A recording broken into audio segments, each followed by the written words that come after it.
સૌથી મોટા સમાચાર જામનગરના વાડીનાર પોર્ટ પહોંચ્યું છે જહાજ। એલપીજીના જથ્થા સાથે બીજું જહાજ પણ ગુજરાત પહોંચી ચૂક્યું છે। દરિયામાં 11 નોટિકલ માઇલ નંદાદેવી જહાજ પહોંચ્યું છે। જહાજમાં 46,000 મેટ્રિક ટન એલપીજીનો જથ્થો છે। 2 દિવસમાં 2 જહાજ એલપીજી ગેસને લઈને ભારત પહોંચ્યા છે, જે રાહતના સમાચાર કહી શકાય।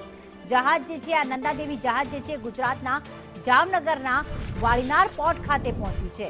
ગઈકાલે મુન્દ્રા પોર્ટ પર પહોંચ્યું હતું શિવાલિક જહાજ અને આજે બીજું જહાજ જે છે તે જામનગરના વાડીનાર ખાતે જે નંદાદેવી છે તે પહોંચી ચૂક્યું છે।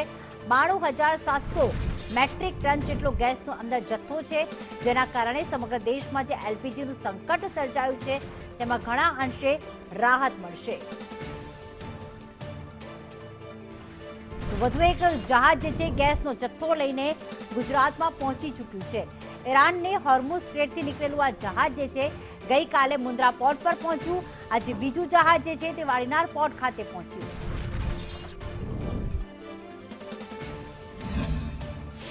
आज वाड़ीनार में सुबह 2:30 पे नंदा देवी वेसल एलपीजी लेके आया है। 47,000 मेट्रिक टन्स के एलपीजी लेकर के आया है। तो इसमें भी जो प्लान ये है कि इसको शिप टू शिप ट्रांसफर होगा ये, और BW बर्च नाम के वेसल में ये ट्रांसफर होगा वॉल्यूम। और फिर ये अभी तक की जो हम लोगों को कम्युनिकेशन है, ये वेसल जो डॉटर वेसल है ये एनोर जाएगा और हल्दिया जाएगा, तो on the eastern part of the country जाएगा।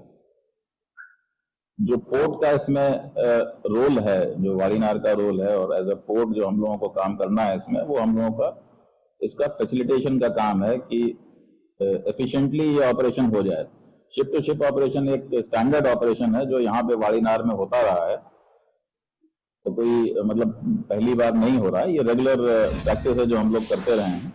गल्फ ऑफ कच्छमांथी जे रीते दरियाईमांथी हाल अत्यारे छे 2 एलपीजी जहाज આવી રહ્યા છે, ત્યારે સીધા જ દ્રશ્યો દેખાડીશું તમને જામનગરના જે વાડીનાર ખાતેના જે હાલ અત્યારે જે વાડીનાર પોર્ટ ઉપર છે નંદાદેવી જહાજ છે તે પહોંચી ગયું છે। આ જહાજમાં 46,000 મેટ્રિક ટન એલપીજી લેવામાં આવ્યું છે।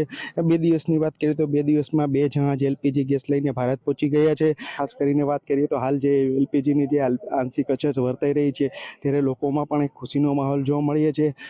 છેલ્લા એક અઠવાડિયાથી જામનગર સહિત જે દેશભરમાં જે એલપીજીની શોર્ટેજ છે તેને લઈને લોકો પરેશાન થઈ રહ્યા હતા, પરંતુ આ સમાચાર મળતા જ હાલ તો સમગ્ર દેશમાં એક ખુશીનું મોજું ફરી વળ્યું છે। ઉપેન્દ્ર ગોહિલ, સંદેશ ન્યૂઝ।